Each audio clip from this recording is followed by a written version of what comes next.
भागात अतिक्रमणावरची जी कारवाई झाली त्या कारवाईबद्दल काय प्रतिक्रिया आहे? खामगावमध्ये प्रशासकीय अधिकारी डॉक्टर शेळके म्हणून एक नवीन मुलगा या परिसरामध्ये अपॉइंट झालेला आहे आणि त्याने सदैव या परिसरात अरे रायवीची एक भूमिका ठेवत तो इथं कार्य करत आहे।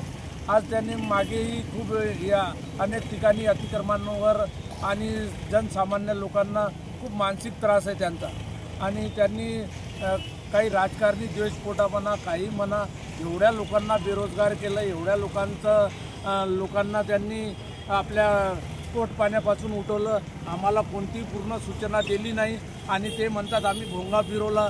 आम्ही जे 10 वर्षापासून जे दुकान टाकलं ते 2 दिवसात कसं काय तुटणार आमच्यानी? त्याला आम्हाला आणखीन वेळ पाहिजे होती।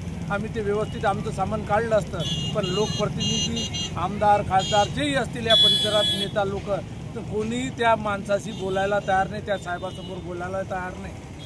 आणि साहेबांची जी आणि शासनाचे झुणका भाकर शासनाच्या मालमत्तेवर ते हातोडा टाकू शकत नाही, तरी त्यांनी या परिसरातले 3 झुणका भाकर तोडले।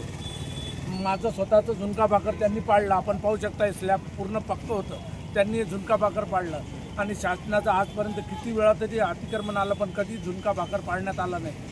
आणि एवढी अरेराई आणि एवढी दादागिरी चालू आहे पोलीस प्रशासनाच्या बळावर हे लोक सामान्य जनतेला दाबून धरत आहे आणि त्यांचं हातोनात नुकसान करत आहे। स्वतः आम्ही खूप प्रयत्न केला पण साहेब काही ऐकायला तयार नाही, बोलायला तयार नाही, काही समजायला तयार नाही आणि जागोजागी आता ह्या जागा आमच्या पाडून ते हातोहात नाली करताय, काही करताय आणि आम्हाला खोटं आश्वासन देत आहे का खरं मला माहीत नाही। ते म्हणतात की 10 फुटाची 10 दुकाने तुम्हाला आम्ही बांधून देऊ। जर त्यांनी आम्हाला दुकान बांधून दिलं तर आम्ही त्यांचा आभार मानतो, पण त्यासाठी आम्ही लाखो रुपये त्यांना डिपॉझिट देऊ शकत नाही। सगळे गरीब वर्गातले मुलं आहे, ते म्हणतील की आम्हाला 2 लाख पाहिजे 3 लाख पाहिजे।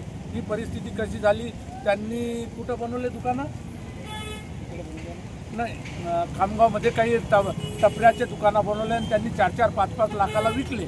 त्यांना तो फंडा माहीत पडला, त्यामुळे ते सगळ्यांना त्याचं एका धारेतच घ्यायचं त्यांचं नियोजन चालू आहे। खामगावमध्ये नगर परिषदमध्ये एक कॉम्प्लेक्स निर्माण झालं, त्याचे ऑनलाईन त्यांनी त्या दुकानं विकल्या।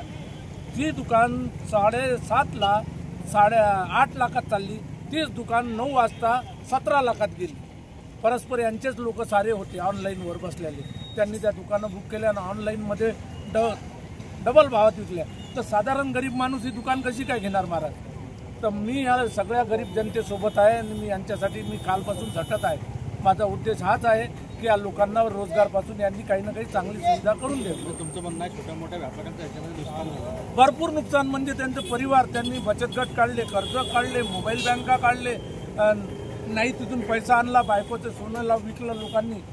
माझ्या बाजूला एक अतिक्रमणची जागा ही 2.5 लाख रुपयामध्ये घेतली एका गरीब माणसाने।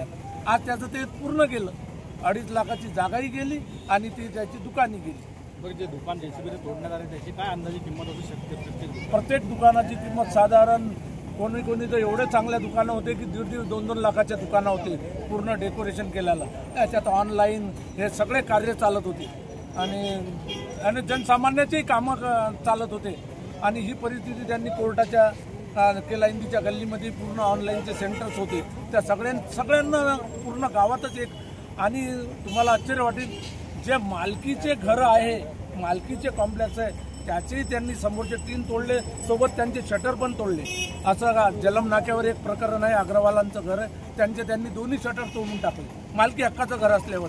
आणि बोलायला कोणी तयार नाही, ऐकायला कोणी तयार नाही, त्यांची रिपोर्ट कोणी घेऊ शकत नाही। आता मी माझा प्रयत्न करून मी सोमवारी जे त्यांनी शासनाचे झुणका भाकर तोडले त्यासाठी मी माननीय जे मुख्याधिकारी साहेब आहे त्यांच्या विरोधात मी कोर्टामध्ये जाईल।